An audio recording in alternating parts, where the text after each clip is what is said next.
안녕하세요. 스나이퍼 인사드립니다. 벌써 금요일이네요. 시간이 요즘에 너무 빨리 가는 것 같습니다. 오늘 방송 바로 시작하겠습니다. 저번에 제가 여기 XRP 툴킷 제 관리자분한테 스파크 에어드랍 언제 받냐고 물어봤잖아요. 그래서 같이 공유해 드렸는데 이분이 7월이라고 말씀했습니다. 그래서 요 바이프로스트 월렛이 나올 때, 지갑이 나올 때쯤 제 에어드랍이 시작될 거라고 말했는데요.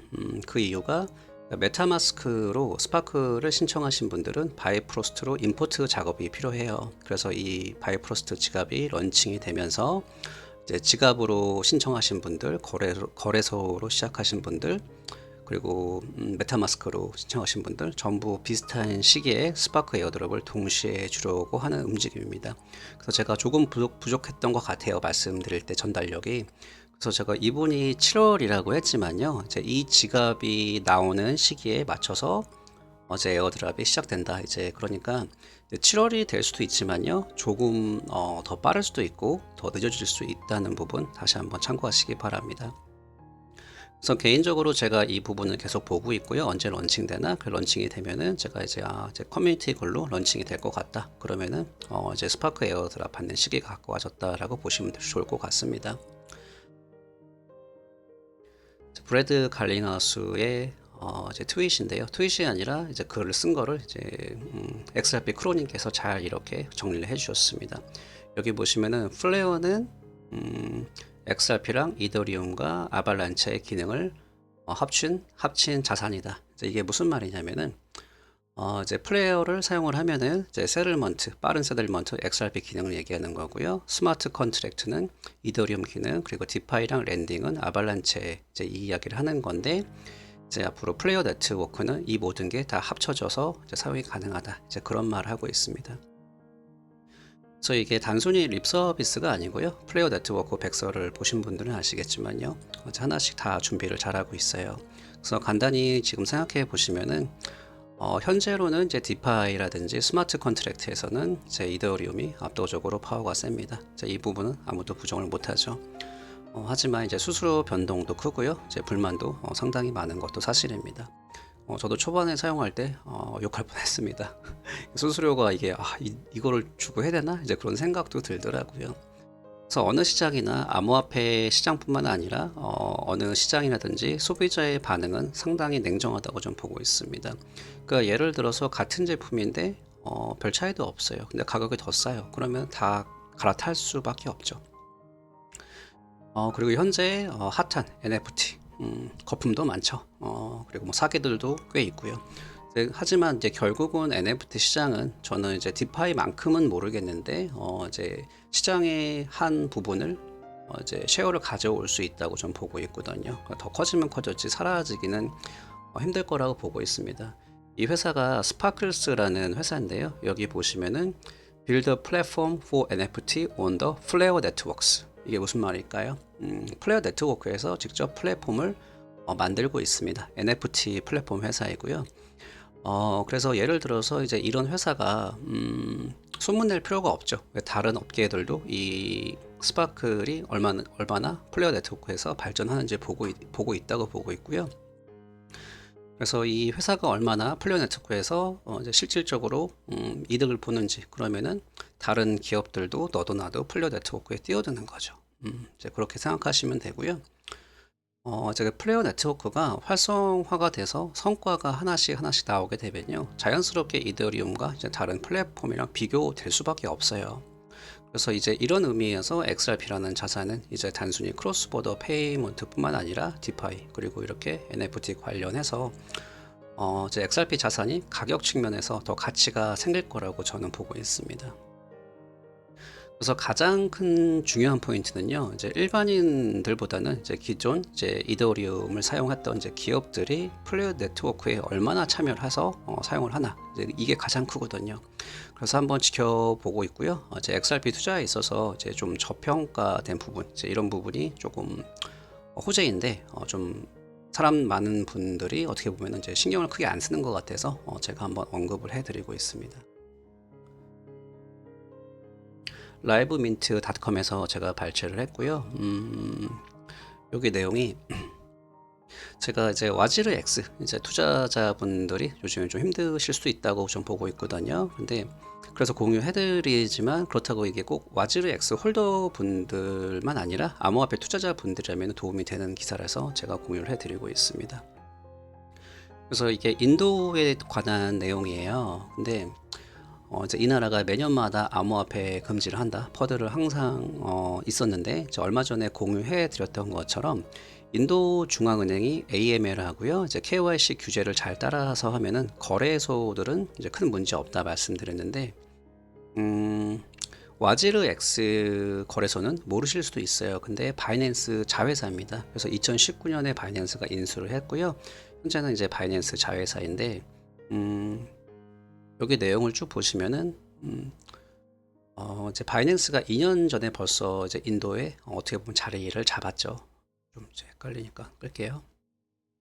그래서 여기 보시면은 US 베이스드 크라켄이랑 홍콩 베이스드 비트파이넥스 그리고 라이벌인 쿠코인이 지금 마켓에서 이제 스카우팅을 하고 있다고 합니다. 이제 인력 스카우트를 하고 있다는 소식인데요.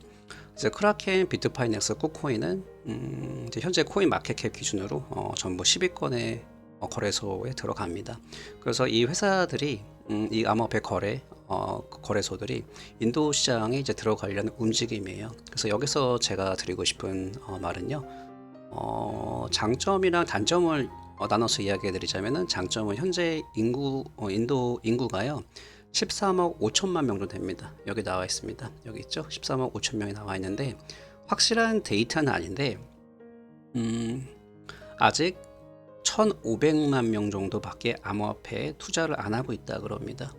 여기 보시죠? 확실한 데이터는 아닌데 노 오피셜 데이터인데 1,500만 명 정도가 투자를 하고 있다. 상당히 적죠. 그래서 지금은 분위기를 보니까 뉴스를 보니까요. 소위 이제 엘리트 계층, 이제 인도 같은 경우에는 이제 그 계급 제도가 있잖아요. 그래서 이제 엘리트 계층부터 천천히 퍼지는 이제 그런 이제 그런 상황이고요. 한국으로 치면은 암호화폐 2017년도도 아니고 아마 2013년도 조금 이제 그런 분위기 같아요. 그래서 인도에서 규제가 더 명확해지면은 이제 암호화폐에 투자하는 인구가 1,500만 정도라고 이제 예상을 하면은 이제 그 암호화폐에 투자하는 인구가 폭발적으로 늘어나겠죠. 그러면은 당연히 암호화폐에 들어온 돈이 더 많아지고 훨씬 더 활성화가 된다고 봅니다. 그러면 당연히 코인들 가격도 동반 상승된다고 봐야겠죠. 그리고 두 번째로는 전 세계 10위권 안에 드는 대형 거래소들이 바이낸스를 필두로 이제 불확실한 시장, 이런 인도 시장에 뛰어들었을까요? 그러니까 벌써 2019년에 바이낸스가 들어가서 이제 그 상황을 지켜보고 나머지 이제 경쟁자, 후발주자들이 이제 2년 정도 관찰을 하고 여러 정보를 받은 다음에 이제 들어가는 거라고 보고 있습니다. 그래서 단순히 감으로 그냥 바이낸스가 들어갔으니까 우리도 가자, 그게 아니라 여러 조사를 했다고 좀 보고 있습니다. 그 정보를 기반으로 들어갔다고 보고 있고요.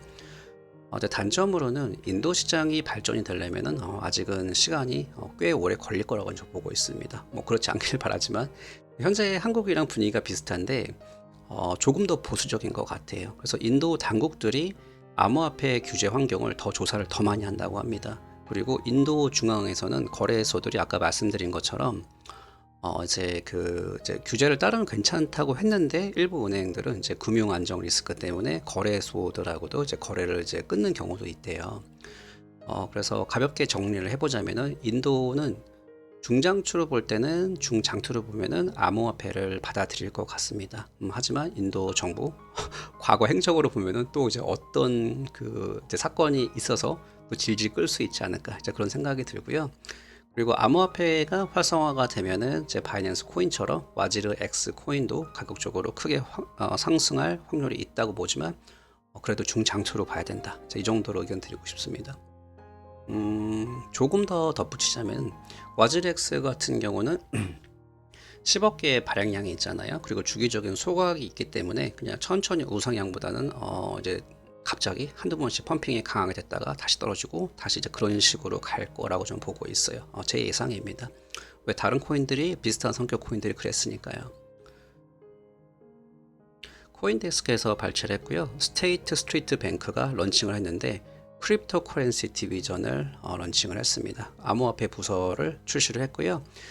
그래서 이게 스트레이트 뱅크가 뭐한텐데 이제 이럴 수 있는데, 이 은행이요, 1800년도에 설립된 미국 금융은행입니다. 그리고 세계에서 가장 큰 자산 관리를 하는 회사 중에 하나인데, 이게 상당히 큰 뉴스라고 저는 느껴지거든요. 왜냐면은 이 회사가 역사가, 죄송합니다, 은행이죠. 은행이 200년이 넘는데, 이런 전통적인 은행이잖아요. 근데 갑자기 암호화폐 부서를 이제 다룬다는 거, 아예 부서를 만들다는 거, 이제 이거는 좀 생각을 해보셔야 되는 게, 저는 첫 번째는 암호화폐 이제 어둠션의 이제 시작이다. 미국에서 두 번째로 역사가 깊은 은행이 암호화폐 부서를 출시했다는 그 근거로 말씀드리는 거고요. 두 번째는 이렇게 큰 은행이 들어가면은 자연스럽게 규제가 더 강해지고 명확성이 생길 거라고 좀 보고 있습니다. 물론 이제 지금 이제 근본 없는 코인들은 제외하고 말씀드리는 거고요. 소위 지금 투자 많이 하고 계시는 메이저 코인들은 지속적으로 이제 발전을 할 거라고 보고 있습니다. 자, 이분이 이제 중앙은행인 BIS에서 일을 하시는데요.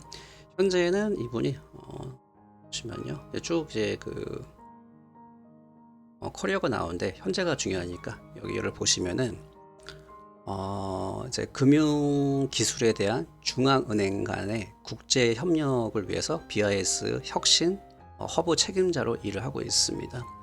근데 여기 다시 와서 보시면은 여기서 하는 말이, 현재 그 CBDC 관련 거래는 블록체인 기술이 포함될 확률이 매우 높다, 이제 이런 의견을 주시고 있고요.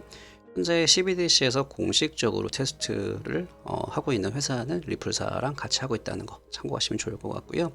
뭐 100% XRP 자산이 쓰인다, 이제 이런 말은 못합니다.